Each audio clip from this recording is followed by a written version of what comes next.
Well, the aura of firstness. If you hang around long enough, if you start early enough, you're going to be the first at doing something. I mean, everybody gets to be a first. So I knew you could become an architect from the time I was a little bitty boy. I was a good artist, and I was bored in elementary school. I made straight A's, but I was always bored. I drew from the time I can remember drawing. I had erector sets and Lincoln logs, so I could actually build things. I was good at building things. I came in with a class of people who blended well at first. I was the only black person in any of my other classes, all my classes. I never took classes with another black student. Because I could render, I could draw. I wasn't set apart as somebody who was just there. My grades were good enough, and I had an immense amount of confidence in what I could do. The architecture part was fine. The social part was different. It made a lot of sense to stick with the program at Georgia Tech in architecture. I had internships. In fact, I was interning as a draftsman with Western Electric prior to even coming to Georgia Tech. So I worked the whole time I was in school. People who had different ideas about revolution and about freedom, et cetera, sort of all meshed and merged in there. Of course, as a civil rights activist, before and during the time I was on campus, we were drawn to some of those activities.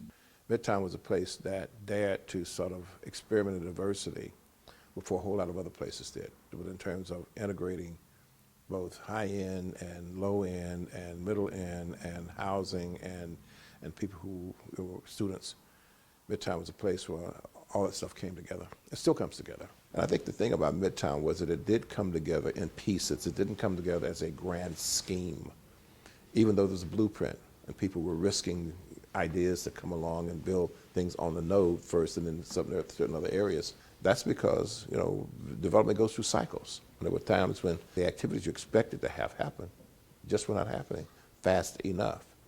And so I think that was a good thing, because it gave Midtown an opportunity to breathe and to really contemplate what the next best move would be. It's not just one flavor, drive through. It's people getting out, moving around, walking around various times of the day and night, and living there. And that's the big thing, is that now people live here. Now it's very safe now because of all the things that are happening around here. But we endured a long time here as kind of the backside of Midtown.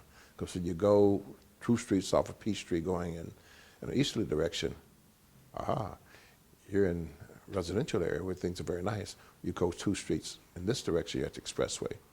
And so there were always things missing in this part of Midtown. Well, it's finally caught up with everything else, which makes it very comfortable. And all the things that happen as a diverse culture comes together and starts to mix with itself. Midtown is a platform that's allowed that to happen. I mean, I think people have beaten down the door trying to get in there to do something. What can I do? How can I succeed? What's longevity mean?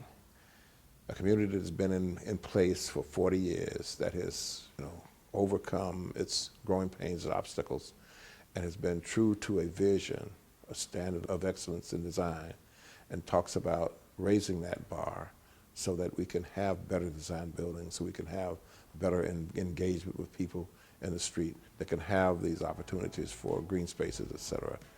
That to me is what's exciting, because it starts to become richer and finer and better.